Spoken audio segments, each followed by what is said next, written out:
Candidate for Chicago Area Peace Action, formerly the North Suburban Peace Initiative.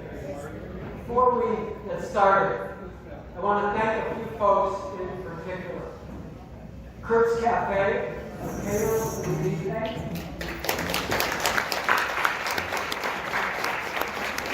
And there's a brochure, one on every table, but there's probably scores more if you want to take one home, so just ask the server and they'll get you a brochure.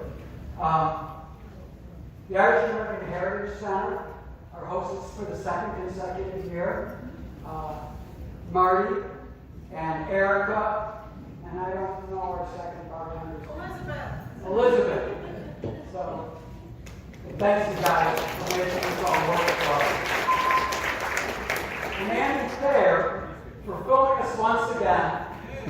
And I just personally thank Andy for being one of the most committed activists for peace and social justice in Chicago and for many, many years.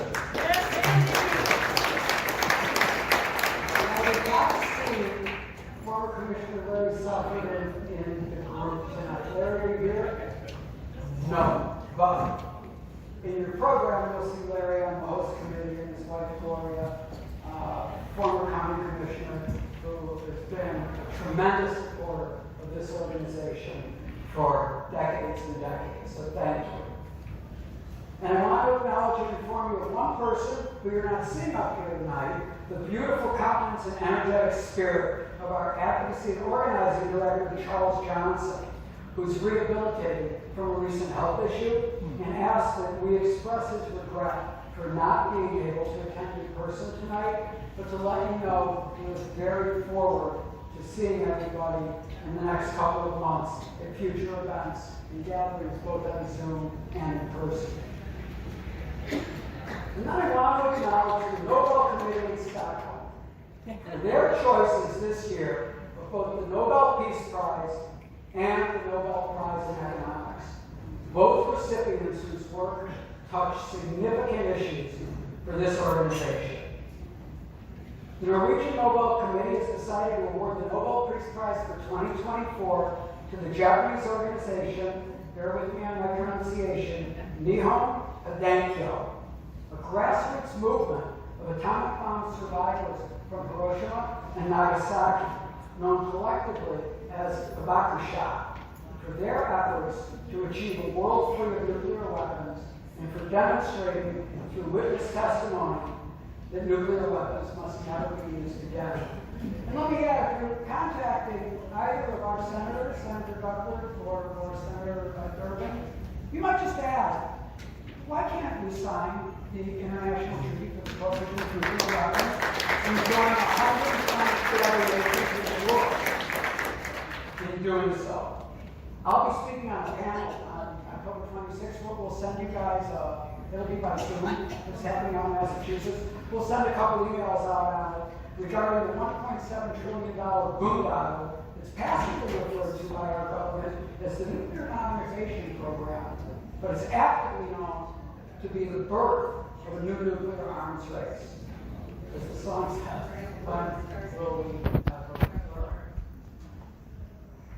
The Nobel Memorial Prize in Economic Sciences was awarded on Monday, bear with me on pronunciation again, to Derek Asmadi, Simon Johnson, and James Robinson. They received the prize for their research into how institutions shape which countries become wealthy and prosperous, and how those structures came to exist in the first place. The laureates' pioneering use of theory and data has helped to better explain the reasons for persistent wealth inequality between nations, according to the Nobel Committee. Reducing the huge differences in income between countries is one of our time's greatest challenges, said Jacob Svensson, chairman of the Economic Prize Committee, while announcing the award. As my grandmother might have said, from his mouth, to God's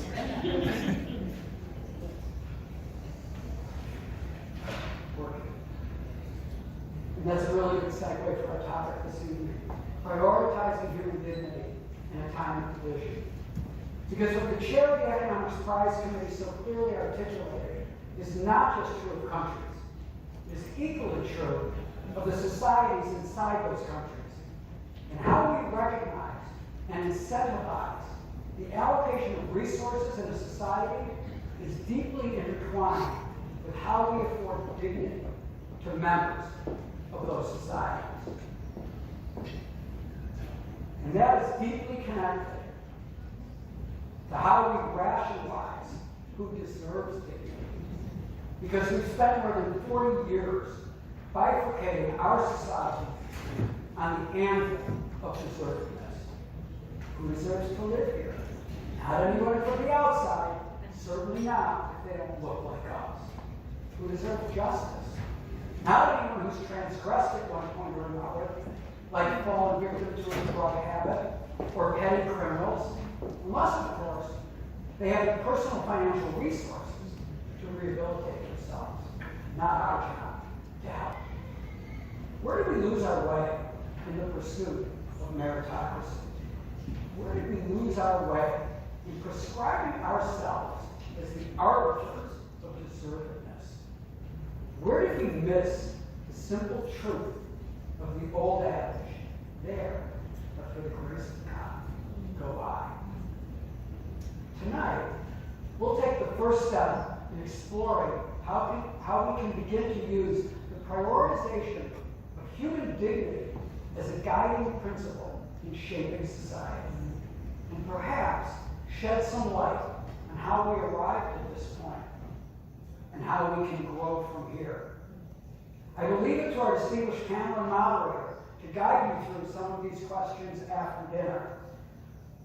But before we get on with the rest of the evening, I want to acknowledge that we are so pleased to have with us tonight, I think, didn't meet him yet, Dr. Steven Thrasher. Dr. Thrasher is here. Not yet. He'll be here. I think he'll be here. But that notwithstanding, the conversation revolving around his situation is a very worthy conversation for this organization to engage in. He's the inaugural Daniel H. Renberg Chair at Northwestern University's Medill School of Journalism, the first journalism professorship in the world created to focus on LGBTQ research. He joins us on the eve of his disciplinary hearing for supposed transgressions related to his outspoken political speech against Israel's war in Gaza, and for defending those students who stand against it. I never met Dr. Thrasher before this evening, still haven't. But I reviewed a letter of support that's been signed by more than 2,700 scholars and journalists across the country, calling upon the university to, quote, reject this new McCarthyism and reinstate without condition our colleague, Dr. Steven Thrasher. After the university suspended his classes and placed him under investigation in September of this year. If you Google Dr. Steven Thrasher, you can read all about it, 17 different articles. As with most individuals that find themselves targeted for promoting the voice of the most marginalized in our societies, this unfolding situation is about so much more than just Dr. Thrasher's personal case. Almost every major institution of higher learning in America go to great pains to publicize their commitment to encouraging a broad range of opinions in their mission to not just prevent factual material, as important as that is, but to teach students to think, to question, to debate the most important moral issues of the day, and to allow broad space for this debate to occur. Northwestern is no different. Let me read to you an excerpt of what Northwestern University has published on their homepage under mission, vision, and priorities. Our guiding principles.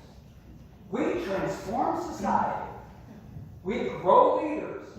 We champion access, diversity, and belonging. And, I've been listening all time, we encourage debate. The reason almost 3,000 academics across the country have signed this letter of support is not because they are personally familiar with Dr. Thrasher or his case, or know his friends, or his family. It is because they are all too uncomfortably aware of a growing movement in well-respected institutions of higher learning to cut this debate off, since the expressions of outrage spread like wildfire across campuses this past spring. Today, the protests revolve around 40,000 dead in Gaza. And tomorrow, the administrators think, who knows what these crazy kids might protest? They are as right to be concerned as Pastor Martin Niemöller was when he wrote the brilliant confessional prose that you know as First Decay. These small-minded attempts to shut down debate and frighten and chill opposition to the opinions of the wealthy and powerful have existed for time immemorial. Let us commit to not allowing it on our watch. And finally, let me ask this. If the major institutions of higher learning across this nation had been successful in the late 1960s, shutting down campus protests against the Vietnam War, which thankfully they were not, how many more names today would be on that haunted black granite wall in Washington, D.C.? Protest matters. I meant to sort of end on a more upbeat note, but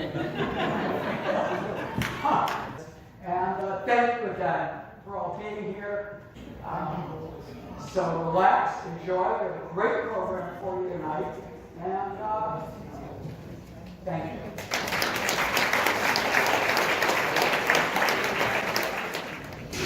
What's happening at Kappa? A lot is happening at Kappa all the time. We're always busy. So, one thing we wanted to mention is that we're in the process of rebuilding our student networks for a variety of reasons. At the moment, we need to rebuild them, and that's okay because we're on it. And Charles and Janessa are working on it. Charles will be working on it actively as soon as he can be actively working at things. And about 6 months ago, Kappa created a new committee. And this new committee is the Communications Committee. And Jim Hoffman, who you will be hearing from as the moderator this evening, is the convener of that committee. And we have a lot of conveners of committees. Jim is the convener of the Communications Committee. I'm the convener of the Foreign Policy Working Group. Carrie Hall, who you will hear from shortly, is the convener of the Climate Group. And we have conveners, and then we depend upon our membership and friends of Kappa to participate in those committees. The thing that the Communications Committee is working on is to more effectively communicate with the community. What are we doing? What are you guys interested in? And to that end, there's a brand new section on our website called Viewpoints. And if you email viewpoints@shiftysection.org, you can submit articles or opinion pieces on issues of the day that you're interested in. We're going to, the technology to make it secure so that people can do comments on it and all that stuff so that we don't have spam from who knows what country promoting who knows what that we might not want to have on our website. We have to figure out that technical part still, but we have some already great articles on Viewpoints, and we encourage you to add, to participate with us. We're definitely living in unusual times, and what is that, the Chinese first may live in interesting times. We definitely do currently. It's about as unsettled internationally and nationally as I can ever remember. It's frightening times. So we want to know what you want to know about within the purview of campus mission. Peace, justice, dignity kind of sums up what we're up to these days. I want to bring up to the podium Carrie Hall, who is the convener of Campus Fund. And Carrie will be followed by David Phelps, who is an integral part of Campus Foreign Policy Working Group. Leaders.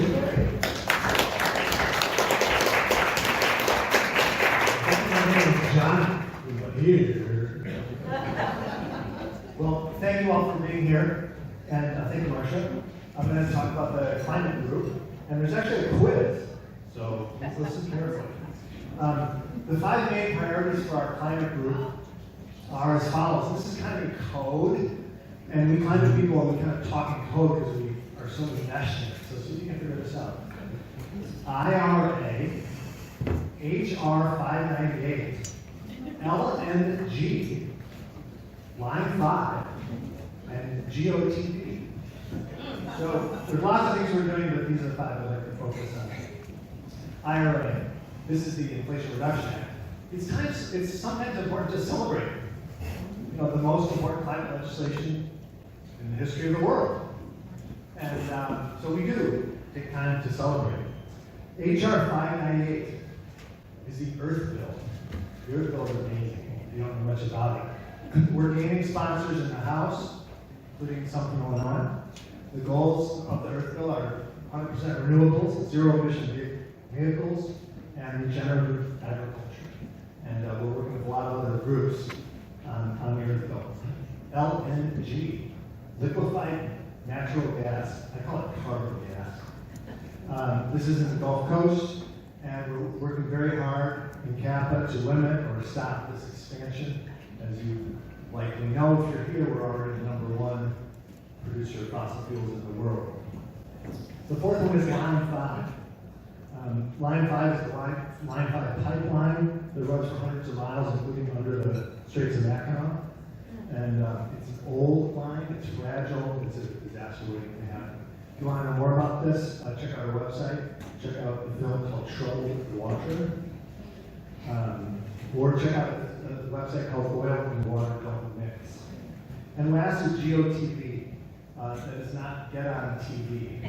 That is the vote. And so Jack Kelly is sitting right here, and he can tell us if we're pretty close to postcards and letters totaling, get this, 10,000. Wow. That's pretty close, okay? Pretty close. Maybe 200 away. 200 more. I should have brought some. So you might ask, how do we do these 5 things and many more? And I would say there are 5 ways that the climate group does this. One is we, for years, fostered relationships with local legislators and state and federal.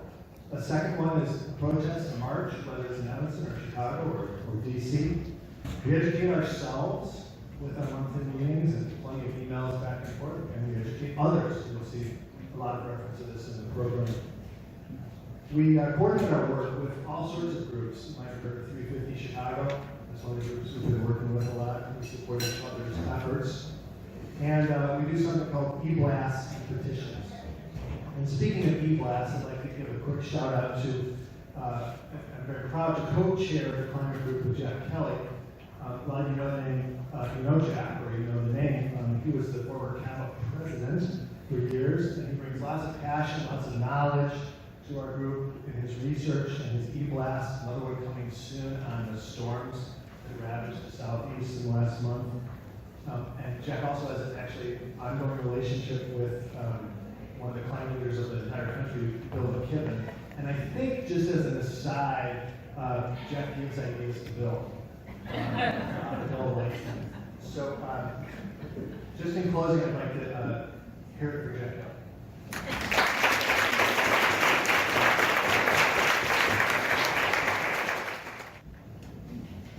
Hello.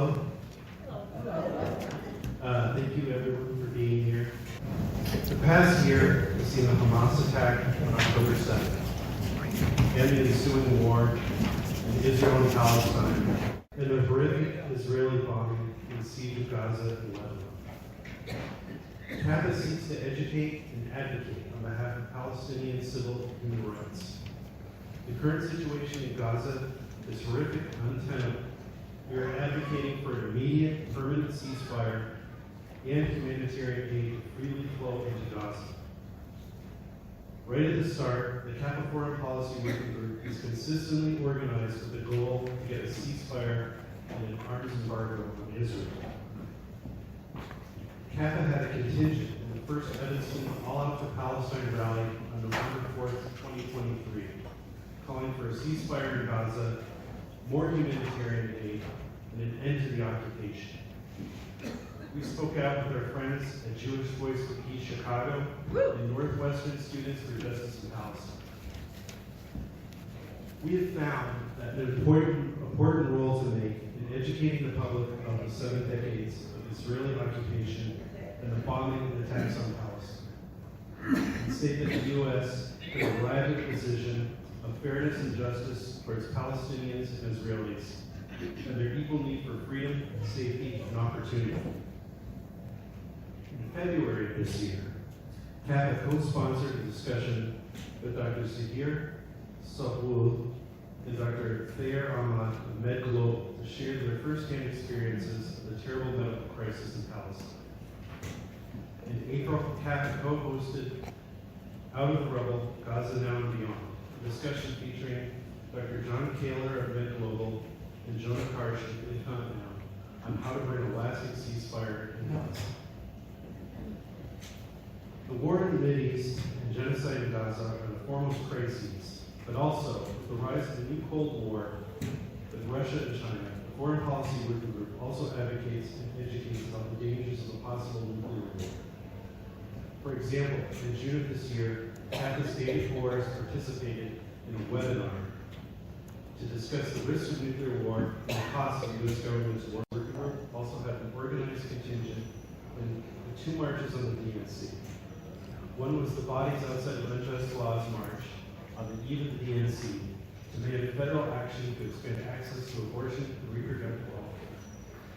On Monday, August 19th, Kappa joined the March of the DNC to bring the people's agenda within sight and sound of the Democratic Party leadership. We tabled the Kappa resources and information about our issues and handed out anti-war buttons during the rally. The most recent event was the September 17th screening of the film Where Olive Trees Weep. It had an amazing panel discussion afterwards with organizers in the movement to end the war and for justice in Palestine. The speakers were Eli Newell from If Not Now and Tarek Khalil from American Muslims from Palestine, Chicago. Kappa is also organizing and communicating about campaigns to lobby legislators to end the wars. We want all of our representatives and senators to call for a ceasefire and an arms embargo on Israel. On your tables, there's a quarter-page sheet to show you how to ask Senators Durbin and Duckworth to co-sponsor the Sanders, Schatz, Merkley, Welch joint resolution of disapproval into an additional $20 million in weapons in the Israeli military. You can join thousands of people across the country and demand our senators to stop the flow of money for mass shooters. We thank Representative Schakowsky for being an original co-sponsor of H.R. 9649, UNRWA Funding Emergency Restoration Act 2024, along with 6 other representatives from Illinois. Another ask on the sheet on your table is to strongly encourage our senators to create a Senate companion bill to House Bill H.R. 9649, which will bring much needed aid to Gaza. We are always planning protests, planning new education events. The highlight section of the program lists our many actions and events over the last year. So watch your email boxes and come out to an event, or maybe it's in the winter to join a webinar. If you'd like to join the Foreign Policy Working Group, we meet via Zoom on the last Monday of the month. Contact us if you'd like to join you.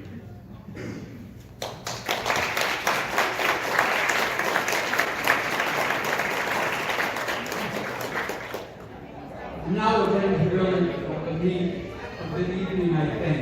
I want to bring Catherine Bunton up to present a really important award to a really important activist. I'm not going to reread what we wrote for the program, but I do encourage you to turn to that page of the program. It has at the top the Robert A. Cleveland Pursuit of Peace Award, and also the small, probably far too small, bio that we have for our honoree Leslie Williams. The only thing I do want to say is the opening line. I wrote the opening line for the Robert A. Cleveland Pursuit of Peace Award. And I think I speak for every single member of the Capital Board, every single member of Chicago Area Peace Action or the North Suburban Peace Initiative who knew or had the beautiful opportunity to interact with Bob Cleveland. When I wrote when Robert Cleveland took his party from the material world in April of 2010, the peace and justice movement in Chicago had lost a giant. And I think we have an obligation to not just mourn 14 years later the loss of Robert Cleveland, but to remember all the lessons he taught us, all of the things he stood for, and make it dedicated effort to continue to commit ourselves to that work to which he gave so much of his time and energy and so much of his life and his family's life too. Okay, I'm going to bring Catherine up to introduce. Are you also introducing the panel? Yes. To introduce this award for Leslie Williams, and the conclusion of that, Catherine will bring her panel up on stage. Thank you. Thank you, David. Well, it's a privilege tonight to be able to present this award to Leslie. So just a few words about Leslie. She's devoted her 3 decades in Evanston to fighting racism, promoting diversity, justice, and equality. During her years as a librarian, a writing instructor, and graphic novelist, she also has been president of Open Communities and the Community Alliance for Better Government. Both of these organizations support issues such as fair housing and transparency in the city's racial policies. Leslie began calling for justice in Palestine about a decade ago as a member of Jewish Voices for Peace. When she said it met a lot of people who were terrified by American calls for a Muslim ban and the consequent rise of Islamophobia. Leslie often recognizes the need for our public voice when a new injustice confronts us. She does this by using the facts of the case, telling the truth of the injustice, sharing what it is, why it is wrong, who it will hurt, and how and why we should act. This is what she did as she led the ceasefire Evanston group of citizens to appeal to the city council to pass a resolution for a ceasefire.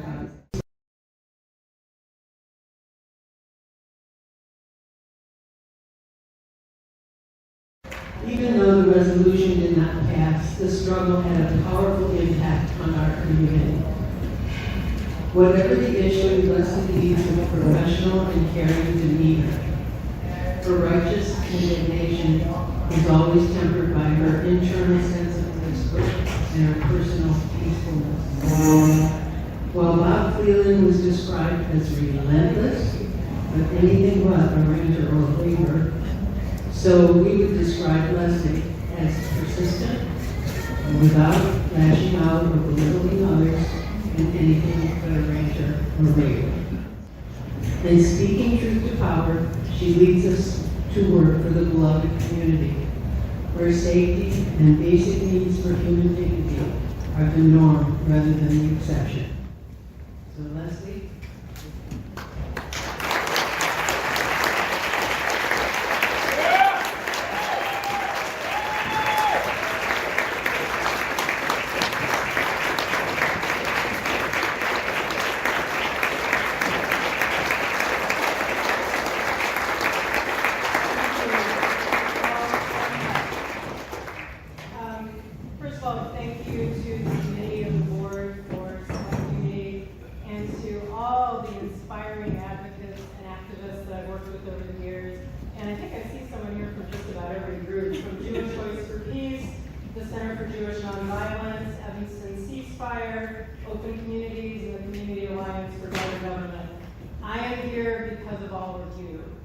again, thank you all so much. When I was in grad school, some of my friends used to go dancing Friday nights at a local club. It was nothing fancy, just loud music, cheap beer, and a really big dance floor. One semester, a group of very large men, okay, they were from a frat, started turning up and commandeering the dance floor. Every week, they would arrive, nod to each other, and start performing a very aggressive version of the electric slide. Arms pumping, elbows effectively pushing anyone and everyone who wasn't in their group off the floor.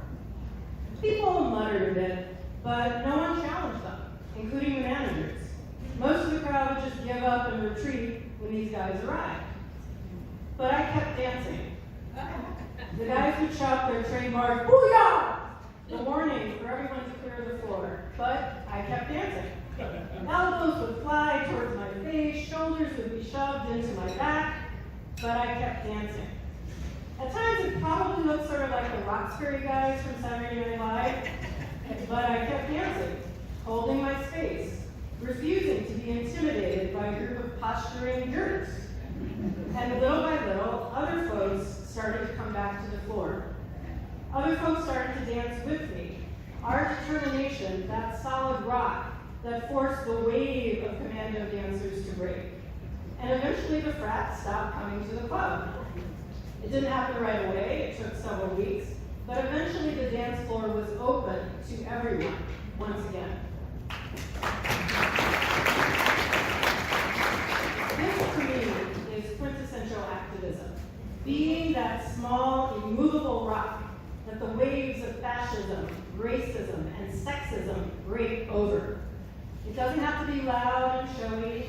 It can be the quiet determination of a Rosa Parks, or the smooth, the steadfastness of Palestinian teens dancing the Debka amid rocket fire in Gaza. A few things that I've learned along the way. Being activist is not the swiftest route to popularity. Quite the opposite, in fact. During my checkered career, I've been called arrogant, ignorant, and uppity. I've been accused of elitism, reverse racism, and anti-Semitism. I've been the angry black woman and the self-hating Jew. I've been told I have no team spirit. But I reminded myself of two things. First, you lose a lot more battles than you win, but you still have to keep comeback fighting. Right, Kina? Second, every person who has ever made a difference in the world was hated by someone at some point. And they've all probably felt that they were failures and that they weren't making a difference. I know I have.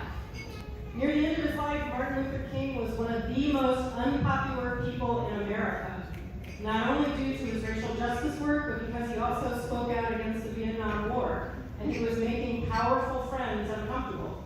But he knew that his principles, his values, were more important than friendships, and if he had to lose friendships to stop an unjust war, then so be it. Now, there's no way I'm going to compare myself to ML King, but there's another thing that I've learned. Being an activist is hard, but living with oppression is much harder. It's very easy for us to get self-righteous about our activism. Aren't we such good people? Aren't we heroic? Look at our noble sacrifices. But true activism doesn't center activists. It centers the people who are being impacted. And it requires the humility to admit that sometimes we activists don't have all the answers, and we need to listen to the people we think we're helping. We need to admit that we make mistakes, that we make racist or classist assumptions, that we misgender people, that we sometimes talk down to people. I've done it, you've done it. True allyship demands this humility, this willingness to listen and to make amends when we screw up. But most important of all, we have to insist on justice in every aspect of our lives, no matter how challenging. This means living as though the lives of those on the other side of the town, the other side of the world, are just as deserving as our own. That their children deserve the same care and opportunities as our children. There's an ethical principle in the Talmud, loosely translated as, "Is your blood redder?" A commentary tells the story of a rabbi counseling a grieving father whose son was scheduled to be exterminated in Auschwitz. The father could bribe the guard to release the boy, but that would mean that another child would be selected to take his place. Was it permissible for him to do this? The rabbi merely responded, "Is your son's blood redder?" The father bowed his head and asked the rabbi to help him say Kaddish, the prayer for the dead, for his beloved son. Admittedly, this is an impossible standard. I doubt that any of us would have made the same choice as that father. I know I couldn't have. But we must continue to ask ourselves, when we insist on the best for our families, our communities, our country, are we dooming someone else's child to the worst? Does our need for safety justify policing and militarization that makes others demonstrably unsafe? Does our need for faster, more sparkly technology, for more oil and cheaper clothes, justify sweatshop labor, techno waste, and devastating chemical exposures for those half the world away? Do we truly value equity for all, or excellence for a few? A high standard of living for ourselves, or an end to poverty and misery for people we don't know? Is our blood redder? Like that father, we have choices. Most of us in this room are fairly privileged, and the choices we make have powerful consequences for those we may never meet. We can choose to live isolated, privileged lives or to engage. We can choose to distance ourselves from poverty and crime and suffering, or we can work in solidarity with those whose options are limited.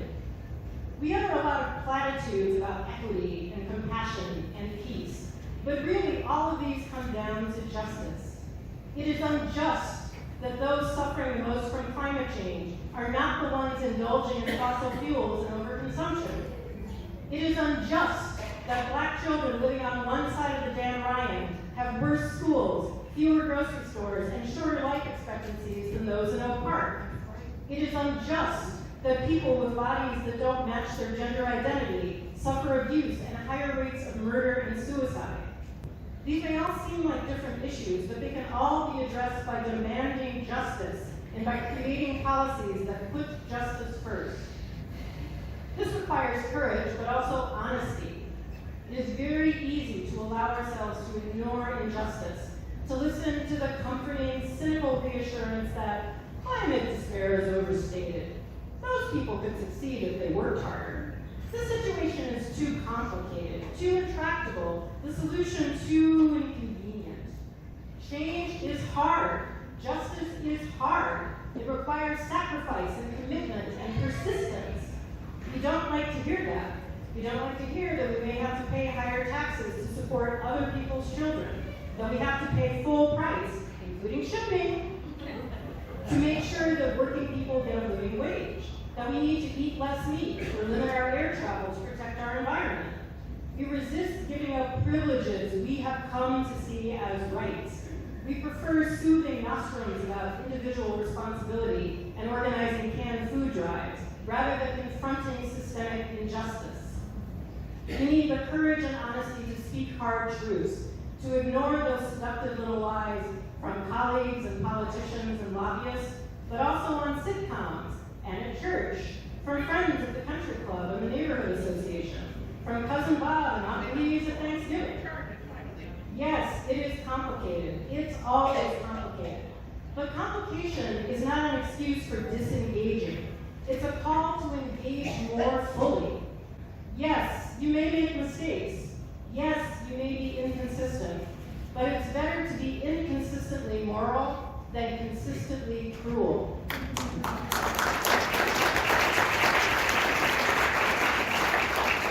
finally, we have no right to give in to despair. My husband once told me that I might never live to see Palestinian liberation or the end to systemic racism or transphobia. And I have to be okay with that. Because being an activist means seeing yourself as part of the chain that keeps the struggle going forward, even if you never live to see it. In his final speech, MLK acknowledged that while he might never get to the promised land, he had faith that we as a people would. This is not blind, candy-colored optimism. This is hope, born of struggle, born of Samud, born of faith in the next generation. Keep the chain going. Breathe your hope and your dreams into the future. And let's make room for everyone to dance. Thank you so much.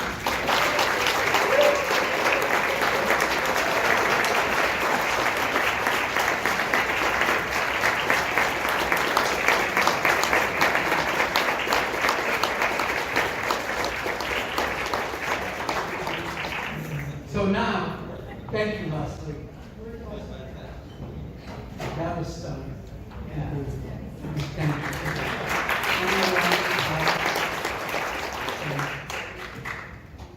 Now I'd like to bring up Jim Huffman, David Kelly, and Kina Collins.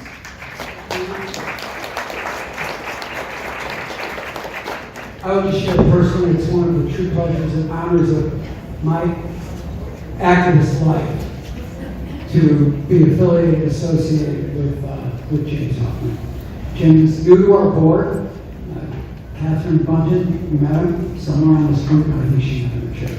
But new to our board and has just been a wonderfully engaging presence, a brilliant intellectual mind, and we're just so pleased to both have you on the board, Jim, and to have you take on the responsibility of moderating this panel.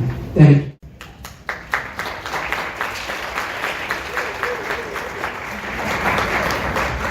Now, what do I say?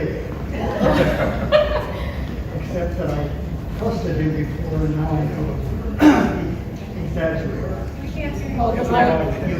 Thank you. Please let me know it. Excuse me, I'm going to take this off. Oh, that's I even got applause for taking it. I want to begin by... Closer, okay. Is it okay? Thank you. Begin by recognizing Steven Thrasher. It took him an hour and a half to get here. He came from Evanston, I assume, like train. And he's here now, and we're delighted. Do you mind standing and maybe saying...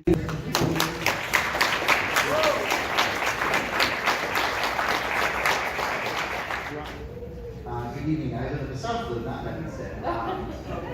Thank you so much. I'm sorry I wasn't here. I'm going before my university's disciplinary committee tomorrow. So I had some last meetings with my lawyer today. That was a little late. But I just want to say thank you from the bottom of my heart for recognizing not just me in this moment. I've been under a lot of pressure, and I've been so touched by some of you who've reached out talking to you tonight, and people from around the world. But more importantly, even though my lawyer does not like me saying this, whatever happens, I will be okay. I have trust in the universe, even though I do want to be in state as a teacher.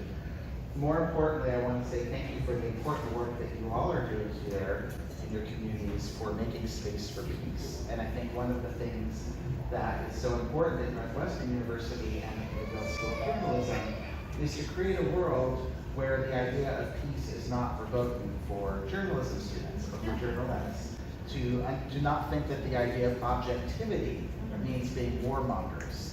To not believe that being a fair and balanced journalist means that you take all of your money from weapons manufacturers and you only book former generals as your guests. And so I want to thank you for helping create that kind of world. And would like, and I've heard some of you say in your speeches already that you're a coalition from some of these groups. I would like to ask you to hold in the light right now our chapter of Jewish Voices for Peace, who very bravely put up a sukkah for their holiday last night that was very violently taken down by the administration.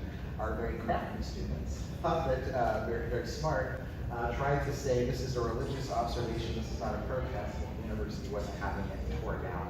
And as JVP National said, that's the real anti-Semitism, tearing down this very peaceful space that the students have created. And also want to ask you to hold our Muslim and Arab students in your hearts as well. They are dealing with some very, very strict racism, very, very severe racism that's also affecting their leadership as well. So thank you so much. You know, we're all together in, I think, a common journey trying to create a more peaceful world, and I think that journalists have a place for it, have a place in this journey, particularly the last plea I'll make to keep in your hearts are 175 journalists who lost their lives in Gaza and Palestine. And I think that they are really creating a new model of journalism, a new way of interdependence and thinking of how communication getting views that people can use can also be done in community and in the pursuit of peace and trying to find a better world. Thank you very much.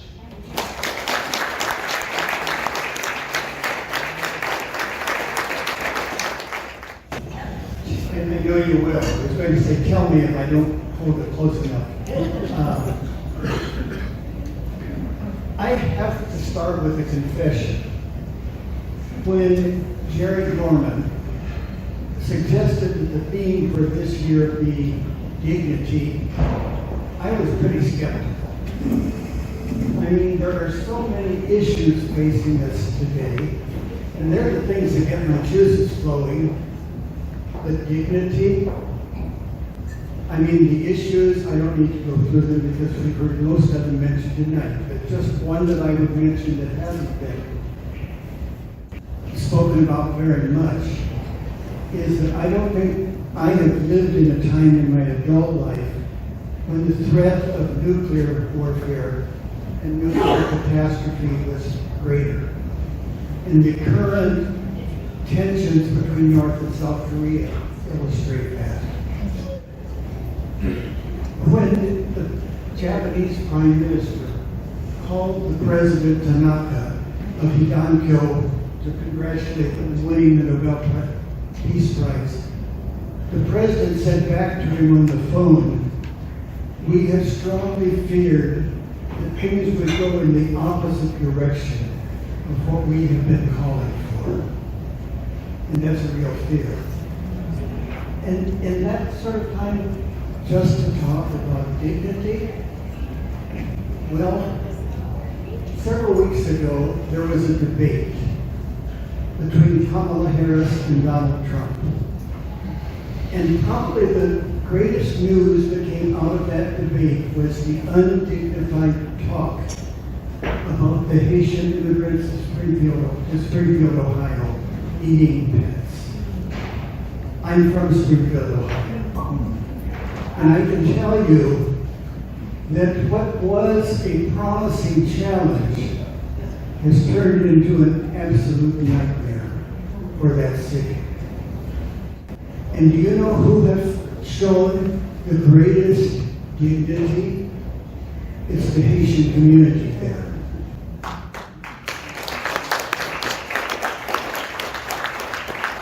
They have, since that event, since Trump and Vance made their comments, they have created a Haitian Community Alliance made up of 50 groups. And just in the last 2 weeks, they have come out with a statement about their purpose being to empower and uplift the community of Springfield. One of their 6 goals is to give back to Springfield. And that goal includes giving food, giving clothes, giving services to the homeless and to the veterans in Springfield. That, my friends, is dignity. It fits very much with what Martin Luther King, Muhammad Gandhi said, when he said, "Experience has taught me that civility is the most difficult part of nonviolent resistance." Civility does not mean the mere outward gentleness of speech cultivated for an occasion. It means a gentleness and a desire to do good to the opponent. Those things, he said, should show in every action. Well, we're delighted to have tonight with us 2 of the really important activists in our community.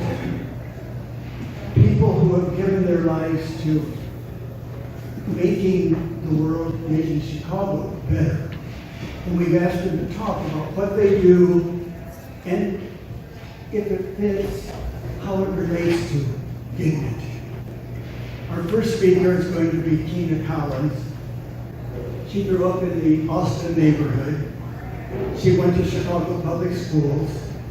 She's run for Congress, and she's given herself to struggling for an end to violence, for gun control, for reforming the justice system, and more recently, for getting far more people of color, particularly women, into public office. She is an activist for the things that are dear to the heart of Kappa. Will you please welcome Kina.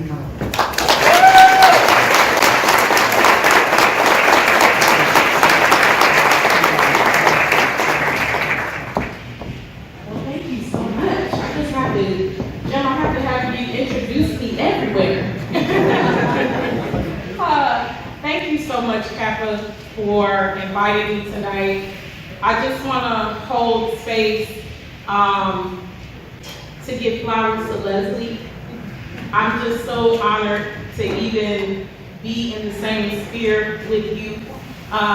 When I ran in this past congressional race in the Illinois 7 against a giant, and many of you know Danny Davis, also a West Sider, Leslie looked at our campaign and she said there's a space and a place for a little black girl on the west side of Chicago to run for Congress, and got JVP on board with us. And so I just want to thank you for all of the work that you've done.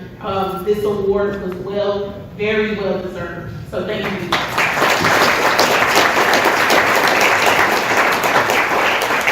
I'm gonna quickly, okay. I'm gonna quickly tell y'all a little bit about my story, and I'm so excited to hear from my colleague about his story as well. But I grew up on the west side of Chicago, and I love the Austin community. We say that the west side is the best side of Chicago. And it's a lot of history there. Fred Hampton organized on the west side of Chicago. Black Panther Party chapter in Illinois was started on the west side of Chicago. When Dr. King came, he came to North Lawndale and launched the Poor People's Campaign in North Lawndale. And so that's the history that I come from. I don't come from a prestigious political pedigree. I come from two black manufacturing union workers, right? Labor union workers. And I always say I didn't join the movement voluntarily. I got kind of drop kicked into the movement. As much as I love Austin, there's a triumph of coming from Austin, there's also a tragedy. And before I was the age of 10, I actually witnessed a young man be gunned down in my community and die. And so the way that I got into the violence prevention movement was understanding that when we were watching this young black man, which far too many young black men across Cook County and across the country, actually the CDC reports that homicide by way of guns is the #1 way that African American men die in the United States of America. We were watching him die in this community. We called the first responders, and instead of sending an EMT, they sent a police wagon. And that young man lost his life. My mother sent us to school, however, 10 miles away to Hitch Elementary and Jefferson Park. And I would see the physical transformation of the west side of Chicago going to the far north side of Chicago. And I understood at a very young and tender age that there were two Chicagos and there were two worlds. But I also understood that the bullet was flying long before anybody pulled the trigger, right? When we shut down public schools, that's the bullet flying. When there's lead in the water, that's bullet flying. When there aren't grocery stores, that's the bullet flying. And so we have an opportunity to stunt that. Dignity, by its definition, is the state and the quality of receiving honor or respect. And for my entire life, I've lived in what W.E.B. Du Bois called the double consciousness of America. To be black and to be American. And how those worlds are different. I ran for Congress because of this question about dignity. Who deserves a voice at the table? When you write policy about us, without us, that is also structural violence. I have to hold space because it's October 20th is coming up. That's the anniversary of Laquan McDonald. How many of you remember the story of Laquan McDonald?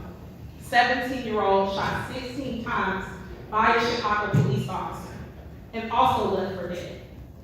And so in this journey that I have been on, I have understood that power concedes nothing without a demand.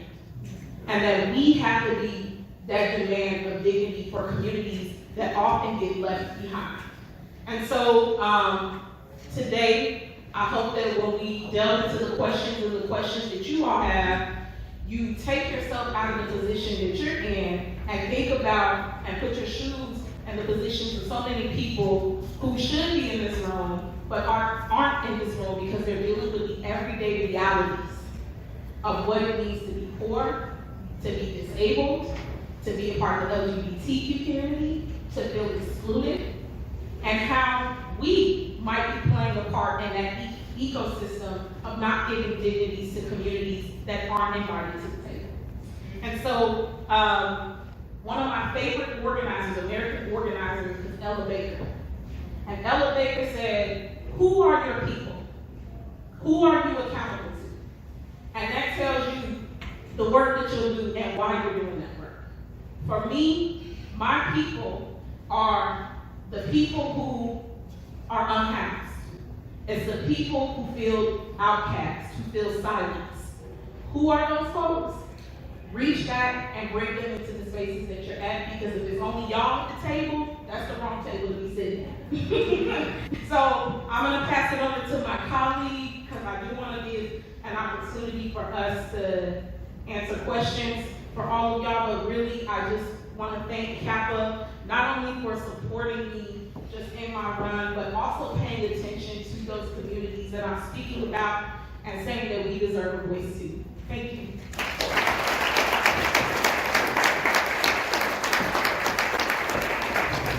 Thank you so much. Our second speaker is David Kelly. He is the founder and the executive director of Precious Blood Ministry of Reconciliation. He is one of the few people I know who wrote a dissertation that actually related to what he was going to do. The title of it was, Responding to Violence Among Urban Youth. And he has spent his life doing just that. He's been a chaplain in Cook County Jail. He's been a chaplain at the Juvenile Temporary Detention Center. And he's worked for the last 30 years at Precious Blood Ministry of Reconciliation has been restorative justice, dealing with both perpetrators and victims by talking, listening, and caring. We're delighted to have you here.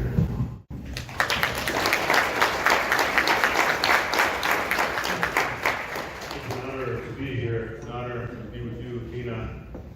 It's an honor to be with so many people who are so passionate and have given your lives to activism and making the world a better place.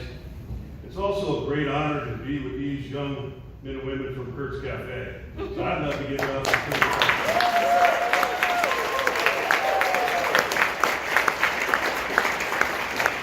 They do amazing work, and that whole energy around Kurt's Cafe is incredible. So thank you for being here and being in this space with us, you from Kurt's Cafe. So my name is Dave Kelly. I'm a missionary to Precious Blood, Catholic priest. And all my adult life, I've been working in jails and detention centers here in Chicago for about 40-some years. Been working here even before I was a priest. After ordination, I asked my religious congregation, the Missionaries of the Precious Blood, if I could come back to Chicago and work alongside a priest, Larry Craig, who just began Colby Outside Assumption. And Colby Outside Assumption is the jail ministry of the Archdiocese of Chicago. And what Larry Craig thought is those who were impacted by incarceration, men and women, young children who are incarcerated in Cook County, what they most needed was a sense of community, a sense of being connected, a sense of being welcome, a sense of a safe place to be. And so he didn't want this ministry to be downtown at the Quigley Center or Myers Center. He wanted it to be in a parish that was dedicated to justice. And so Kovias' Assumption was at 24th in California, only a block and a half from Cook County Jail. And it was a parish-based jail ministry. So I was a young priest who worked in the parish as associate pastor and also worked in the jails and detention centers. And because of the area, because it was between gang boundaries, I did as a young priest a lot of funerals. A lot of funerals of 17, 16-year-olds. And I would try to accompany those families during that horror, that grief, that trauma. But because I was in the jail and detention center, I also would accompany families who lost their children in particular to incarceration. You know, in the United States, we're one of the few countries that incarcerate our children and treat them as adults.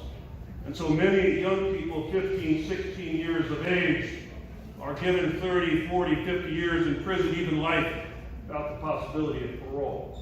And I would accompany those families as well. And because you live in a parish and in a community, oftentimes you know the person who was harmed and the person who did the harm. And some of those for us was very personal, where I knew the young people very well and I knew their families. One in particular comes to mind, Alberto, the young man who was part of our after-school program. He left one evening, and I got a call about 5 minutes later that he'd been shot. And I go to the scene, and from the scene to the hospital, and gather with his mom and his siblings, praying, hoping that he would survive. One of the bullets hit his heart. Yeah, it was open heart surgery. But about day 3 or 4, he started to get a little bit better, get a little stronger. Day 4 or 5, the police came. They had a file folder, and the clip to the corner of that file folder was a young man they had in custody, and they wanted Alberto to identify him as the one who did the shooting. And Alberto, when they opened the file folder, I recognized that young man as well. So I left the hospital room, and I went to Division 9 in Cook County Jail to visit Wilfredo, the young man who was accused of doing the shooting. And I would go to the jail, leaving Wilfredo, him knowing that I was going to a hospital to visit the person who would ultimately testify against him in court. And I'd leave Alberto in the hospital and go to visit Wilfredo, and he knew I was going to visit the person who shot him. And because of who we were and what the community had developed, they both could understand it. That's what people do. They don't pick and choose. You just accompany those who are in pain and who are suffering.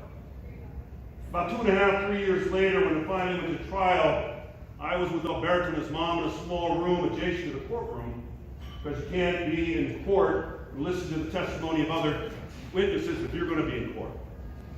And so I was sitting there with Alberto and his mom, and a young state's attorney comes in to prep Alberto for his testimony. He kept saying, "This is how I want you to frame it. This is what I want you to say. This is how I want you to depict this.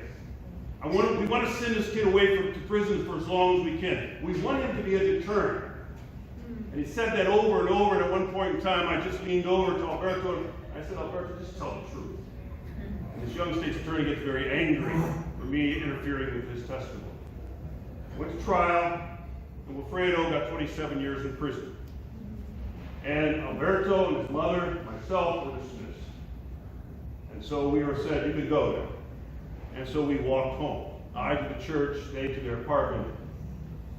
And I got to my office, and I sat in my chair, and I couldn't help but to think, all these years, 2.5, 3 years, no one ever asked Alberto how you doing. Nobody ever asked his mom, "Is there something we can do to help?" All the energy, all the resources were directed toward Wilfredo and how we're going to punish this young man and send him away for as long as possible. And I said, as a person who tries to be faith-filled, person who's lived in those communities all my adult life, we can do better than this. And so in 2002, we had an opportunity to start a new ministry. We started Precious Blood Ministry of Reconciliation.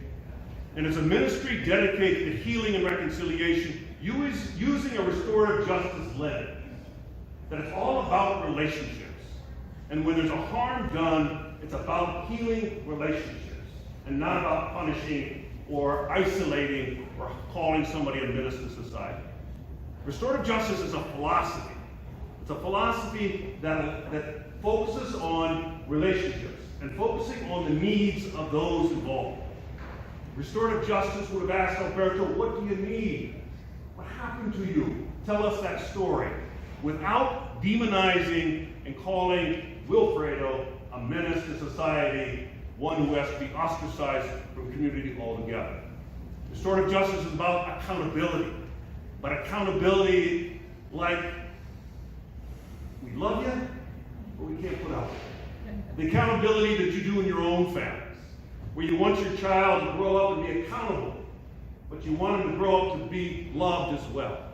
And as a community, that's what we strive to do at Precious Blood Ministry of Reconciliation. Sitting oftentimes with the person who did the harm and the person who was harmed, and finding a way through a practice called peacemaking circle to bring people together to focus first on relationships and then to work on how we heal those relationships. It's an honor to be here. Thank you very much. Blessings.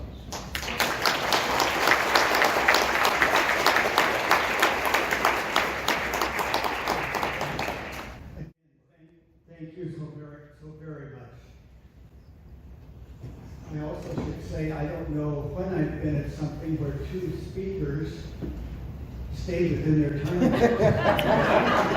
Both of them.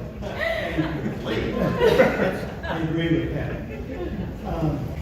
I thought I would begin by asking if either of you want to ask a question of the other or make a comment about the other's comment, others' talk. Well, yeah, I do. Actually, Father Kelly just talked about the incarceration rate here in Illinois. It is something, the recidivism rate is something in Austin and backyard in Inglewood that's really crippling the community. In what ways do you think our carceral system should be more dignified, if that's even a question? In what ways and solutions do you think that lawmakers should put in action to make it more dignified? You know, in Ireland, their system, ever since the Troubles, when there is a crime, when there's something that happens, in their statutes, they have to first have a restorative justice, be offered a restorative justice process. And again, restorative justice is about accountability, but it doesn't require the person who did the harm be considered a menace to society. They're held accountable, but there's a phrase that Kazuhaga, who's an author, calls, he says, when you want to hold somebody accountable, emphasize the word hold. In other words, embrace them and hold them accountable. And so I think that one of the things that in the United States, we're such an adversarial system, such a punitive and retributive system, that there's no room for healing. There's no room for reconciliation. I was called by a state's attorney downstate to go to help with a situation where a woman was lost her daughter 20 years ago. And in that file, somewhere along the line, there was a mention that she wanted to meet the person who did the harm. And I went down to visit her downstate in Pittsburgh, Illinois. I've never been there in my life. And sat with her in a very dark room. We had coffee together. And I asked her why she would want to meet the person who killed her child. He was in prison. And she says, I'm tired of being so angry. And then she went on to tell me the impact of that trauma. And for those 20 years, she's been in that dark place all by herself. And no one has ever reached out to her and asked what they could do to be of support. All the money, all the resources directed toward the young man in prison. And so what I would do is make it more victim-centered. And what I would do is in our statute to demand we first attempt a restorative process versus the punitive process. I would just also add, it's interesting because we know just in the violence prevention arena that the more times an individual interacts with law enforcement, they're 9 times more likely to be a victim of homicide. So this idea of keeping a mass carceral system going is not only fiscally irresponsible, it is dangerous both to the community and to people who have to encounter the carceral system. So thank you, that just confirms. Confirms it. I guess I would like to, because for us, one of the big things that is different today, and you know this even though South Side is East Side. Y'all want to see a We fight? have a conflict right here to work out. But guns, there's an incredible deficit and game changer in our community. Back years ago, our adult young men could be kind of the big brother and kind of keep our younger people in check. They had a reputation. But with guns now, it's so much more difficult to do because now you have a 13 and a 14-year-old who has a gun. And so an 18, 19, 20-year-old can't exercise that kind of authority that was so helpful those years ago. And so we have a proliferation of guns in our neighborhood that really has changed the equation so much. I wondered if you could reflect a little bit on your work. I know you've been dedicated many hours to this, to the gun situation. If you could talk a little bit about that. So I actually served on President Biden and Vice President Harris's transition team for our gun violence task force. And basically I let Susan Bryce and Cedric Richmond, who were their senior advisors at the time, know straight up that the number one issue of gun violence in this country is capitalism. It's the bottom line. They do not need to parachute the feds into our community and order to, but that has always been, but the bottom line of these gun manufacturers is their quarterly profit. And they don't care. In the city of Chicago, when CPD ended up obtaining, I think it was in 2020, 10,000 guns, 850 of them could be traced back to one gun shop in Indiana. So this is a system, it's systematic, right? It's cyclical.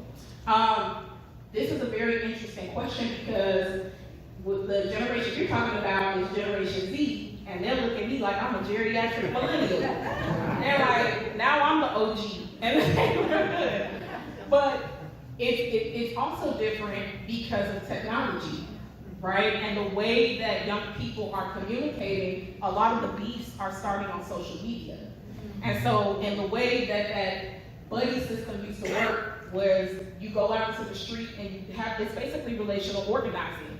With these young people, we're dealing with, which, by the way, this is also a very gendered violence topic because young men are the ones basically getting these guns and committing a lot of the shootings that are happening or engaging in it. And we also know what is their correlation with when I talk about social media. There is social isolation happening amongst young men who they're not being socialized in the way that other generations were being socialized and having a mentor-mentee relationship and building that relation. People have to talk to their teens in their house, but also there's a disconnect because of the trauma that is happening in these communities. So many of these young people, I was one of those students in Chicago public schools where the teachers just thought, let me give her detention or suspend her because she's acting up. But the whole time I had witnessed multiple murders in my community, and it was as a child not being able to articulate those things. So when you say victim-centered and survivor-led, the same thing has to happen when we talk about reaching the youth. You have to get people who actually understand that pain and that trauma. And it doesn't help when the city of Chicago for years has closed down mental health facilities, has not put in investment. The police budget line is the biggest line on the budget, but there's hysteria about defunding the police. No, you defunded our communities and left our children behind. Yes. Right? So I think this is a gap that we are going to have to close. I think that the gun violence prevention movement has never been stronger than it is now, and it is being led by young people. They are tired of every school year ducking under desks. They are tired, young people in Black and brown communities who deal with everyday gun violence are tired of their friends dying. Every year they come back, more and more of their friends are gone. And so really for the adults in the room, we gotta let these young people lead. We have to listen to them. We can't just say these are children. These are children having real world experiences that some adults haven't even had. And so I think the way that we close it is by giving them an opportunity to listen to them, giving them the responsibility to help lead this fight, and it's also us fighting for the investments that they need in mental health care in our communities.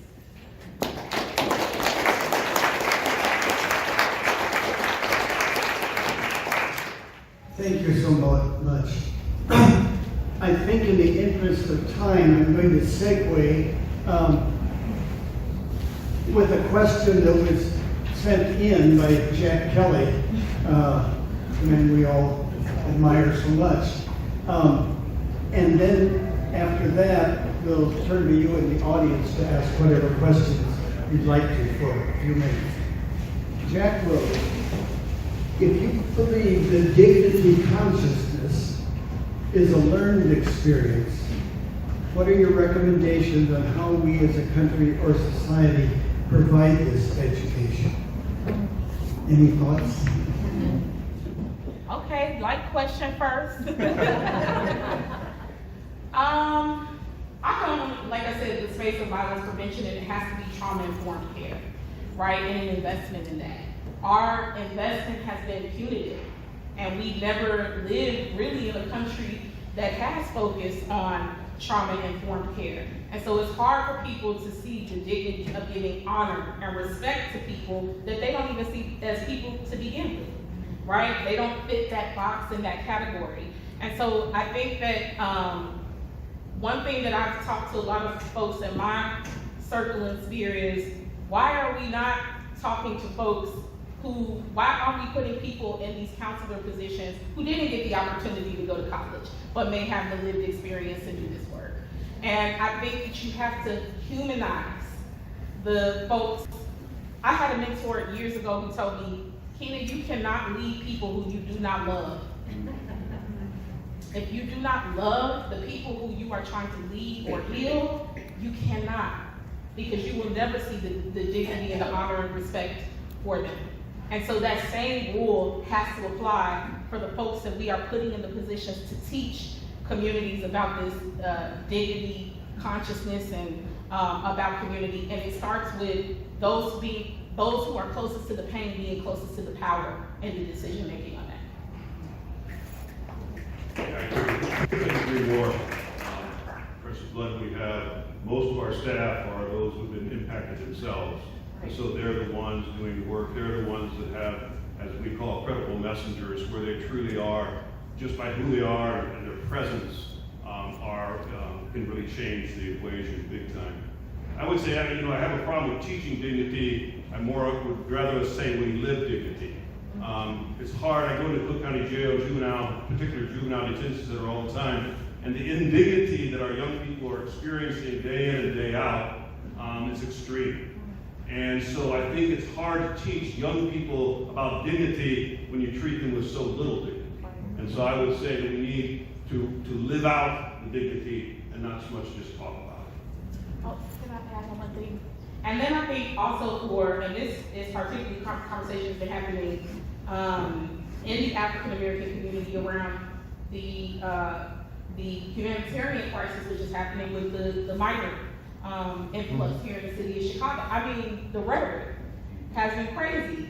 And I've had to remind even some elders in my community, you are 2 generations removed from the Great Migration. You came to Chicago with, our great-grandparents came to Chicago with a hole in their shoe and a hole in their pocket, right? And so we can't forget about the places that we come from in order, when you say living out dignity, is that once you get to a place where people may see you as dignified or you may have a little bit more, you can't forget about how you got there. That's also a part of that. I have things I'd like to say, but I'm going to restrain myself. Riley, would you come up?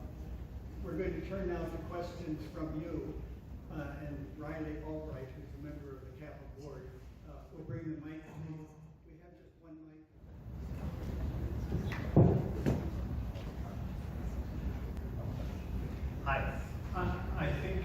guessing one or both of you have been inspired by folks like Martin Luther King or Nelson Mandela. Who inspires you today? The greatest teachers, so I have, been privileged to have a lot of education, but the greatest teachers that I've had along the way, bar none, are the young men and women that I have met in Cook County Juvenile Detention Center and Cook County Jail. So they're the ones that I admire, and they're the ones that are so much a part of Precious Blood Ministry of Reconciliation. The talent and the gifts and the generosity and just the beauty of those individuals give me strength to wake up each and every day. I Good Kids Man City, right? Go to the Good Kids Man City meeting. The young people that we are seeing in this resistance for liberation for Palestine. I mean, I have just been so awe-inspired. So awe-inspired that I've gotten arrested a couple of times. My mom's like, you're the most arrested child that I have. And I think that's important for us to continue to check the pulse of what's happening in our community. I think I read a lot from our ancestors, like I brought up Ella Baker. I'm more of a Malcolm X kind of gal myself. But I just draw inspiration in knowing that all the stuff that we're doing now has been done before us, and there's a blueprint. And we are to build on that movement and carry that torch and that baton on. And I think the lesson overall that I've gathered from those teachers of the civil rights movement is that we should be careful with each other. You brought up civility in the movement, right? And how we can kind of come at each other's throats sometimes. We need to be dignified amongst each other and careful with each other so that we can be dangerous together, right? So those are the folks that are inspiring me. I am going to say one word. And that is, I'm so appreciating what you said about young people today. I can remember 20 years ago at an election talking to one of my classes, and I said, how many of you voted yesterday? And I think one, and I said, why? And they said, it doesn't make any difference. And I got out of my professor's role and became a preacher or an uncle and yelled at them. Said, if you don't think it matters, there are people who do think it matters, and you don't want them leading us. And there is a change today that I am so encouraged by of the younger generation. I just want to throw that in. Yeah, Nina Turner, I think there's a question over there. Nina Turner said, you don't have to do politics, but politics is going to do you. That's my little nugget I give the young people now. So as we were thinking about this concept for our dinner, or whatever this is, benefit, one of the things that we were grappling with is how do we extrapolate the reconciliation movement to truth and reconciliation as was done in South Africa? And how is there a way, and I know you guys can't answer this specifically because it's happening in real time, how will we be able to heal what's going on in the Middle East? How will there be a time when Palestinians and Jews can do truth and reconciliation to make it such that it happened in South Africa, it's happened in a number of other places in the world. How can we help to make space for this to happen? Well, I just want to say, because I heard your brother want to say anything about this. Do you want to say anything about that question? Me? Yes.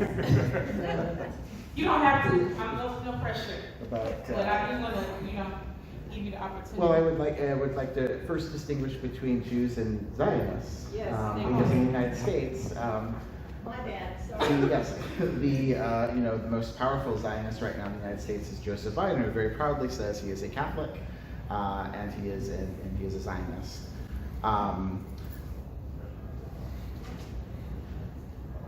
The blueprint is there. You know, I was arguing with a childhood teacher of mine on my Facebook wall. The blueprint is there. The concept that Jews would be expelled from a free Palestine is a false one. Nobody was expelled from South Africa. There is land and space for everybody to live in dignity. One of my biggest comebacks when I get pushed on things in my writing or teaching and thinking on the theme of tonight is that there are resources for everybody to live in dignity on this earth, and we just have to share them.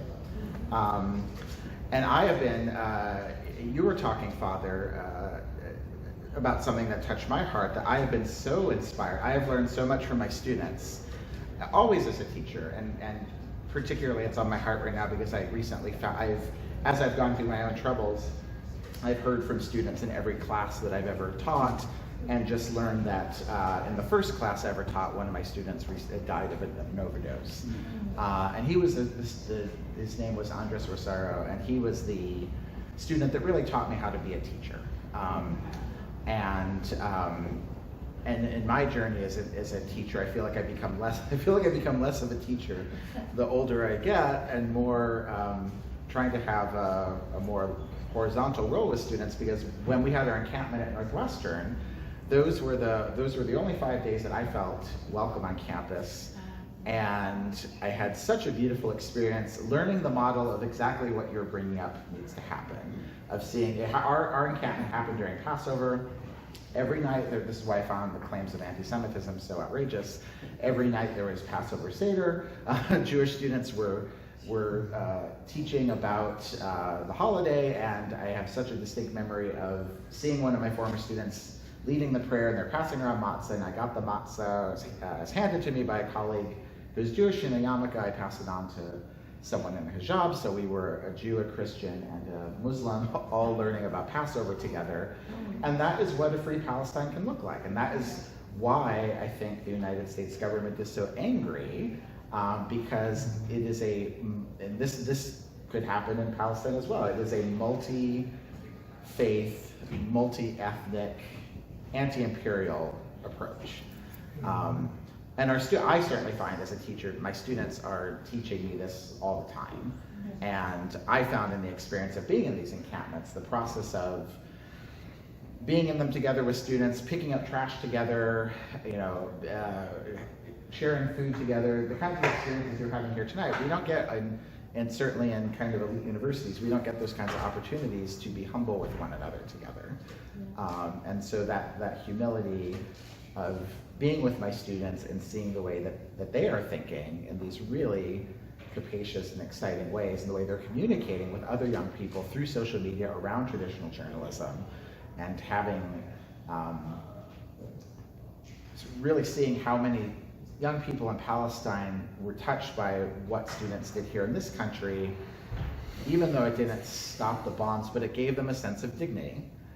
To be seen as human beings by their peers. And so what the students are teaching us gives, I think, a really good blueprint of what life could be like in Sudan or in Palestine or in all kinds of places in the world. I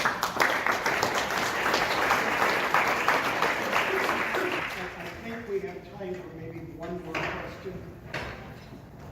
I'm Jan Duvar from the Nuclear Energy Information Service.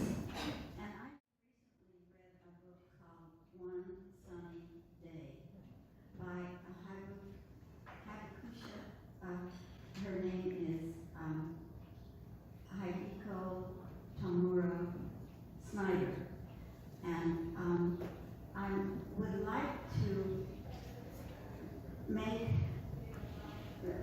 I would like to draw the parallels between the experience she had being in Hiroshima on the day that bomb exploded and being mostly buried. Today she's 90 years old, and I wonder if we could talk about the kind of, because she has never been able to overcome that experience, to feel like she is a totally deserving human being of having life.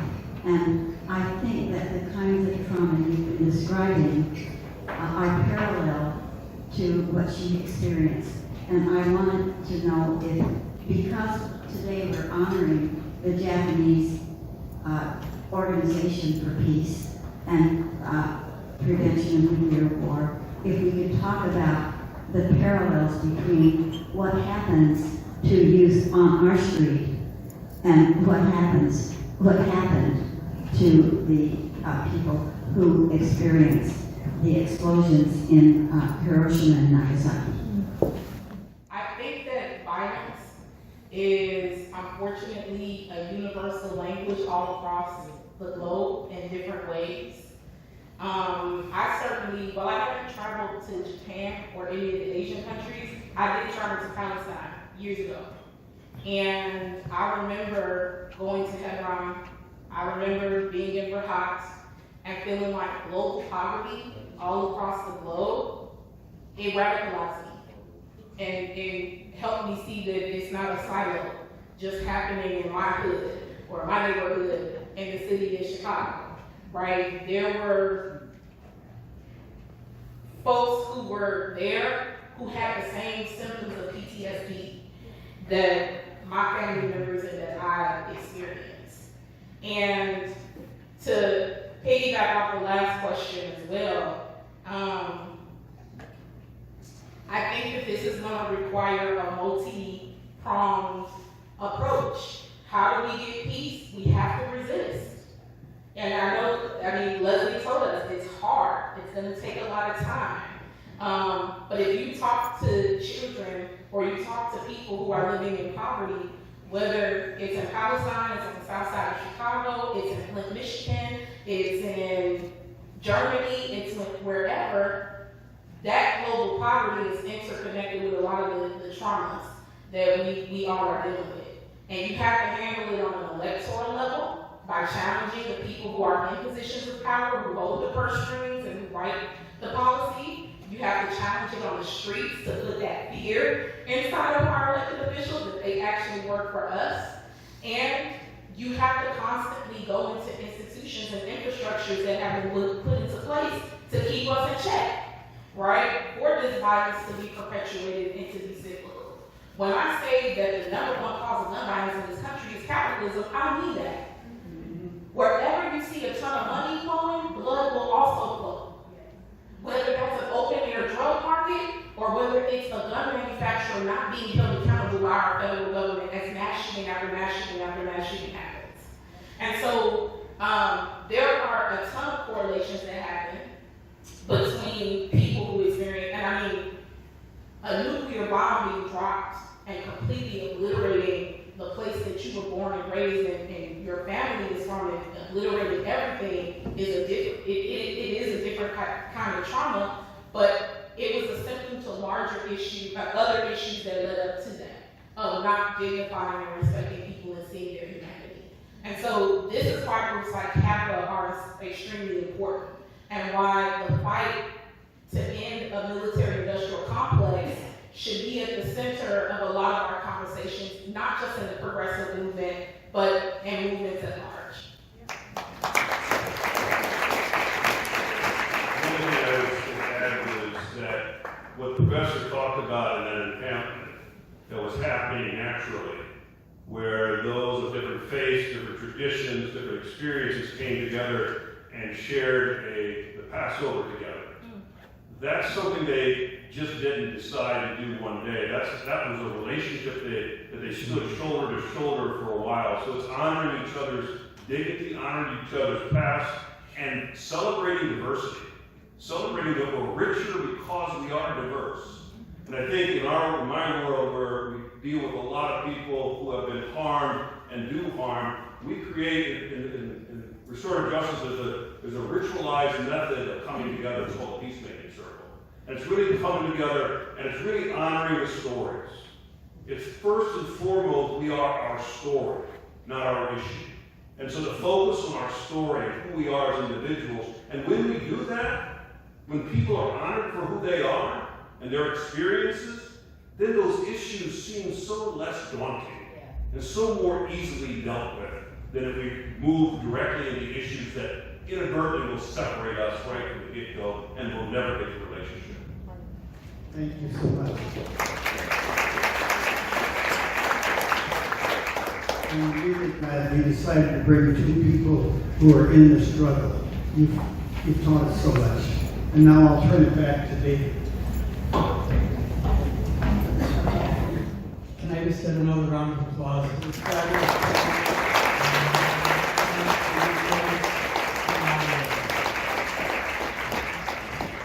I'm going to do one little moment of housekeeping, and I'm not going to make a pitch for money. This is what I really like to do. I can spend 15 minutes up here making a fabulous pitch for dollars for strawberry review section. I'm not going to do that.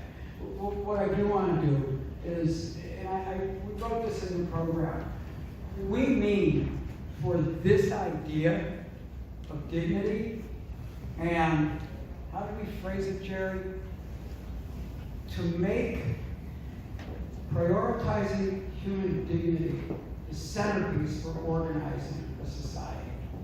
We need to make that the cornerstone and the touch point for all of our work, at least in the next 14 months till the end of the calendar year 2025, and probably beyond. So instead of asking you to write a check, well, you can write a check too if you want. I'd ask you to think about that in every single issue that you're organizing around when you're sending those emails to your congressman. More important than signing the petitions, when you're sitting out to dinner with the two other couples who have no idea what the hell you're talking about. And talk about that. Talk about, is that opinion really centered in prioritizing human dignity as the cornerstone for organizing society? Thank you for that. Now, special treat that we're going to close the program with. I want to bring another board member, Jerry Gorman, up, and I want to bring another board member, Orion Meadows, up, an award-winning poet who we're so fortunate enough to have on our board. And Orion's going to close us out with a piece that Jerry's going to introduce. So thank you again for coming. Oh, orchids, housekeeping. Please take home an orchid. And Janessa, raise your hand. Give Janessa, I joke, and say, we always go for between $100 and $300 each. I was only kidding. Give Janessa $5, $10, $20. Give her something to help pay for the orchids. And do take the orchids home, otherwise they're just going to sit here. So thank you again. I'm sure there's stuff I forgot, but Jerry? So just impromptu comment, spurred by the comment about learning from one student. I just want to recognize students from USC's College of Nursing who are here tonight, where I teach.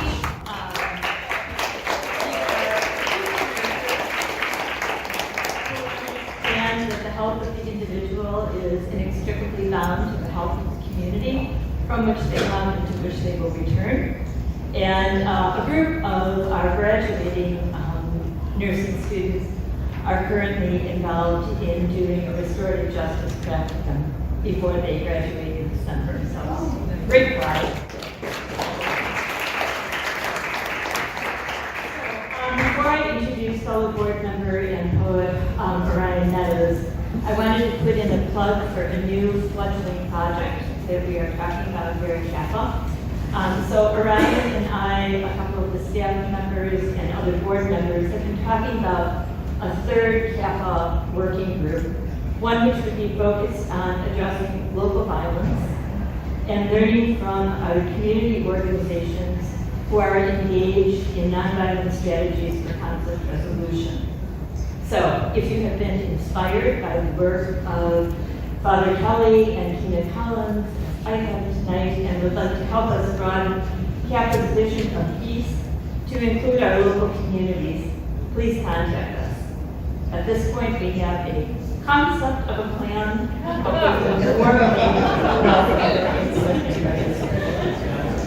and now to bring our evening to a close, it's my great pleasure to introduce Orion Meadows. He is where?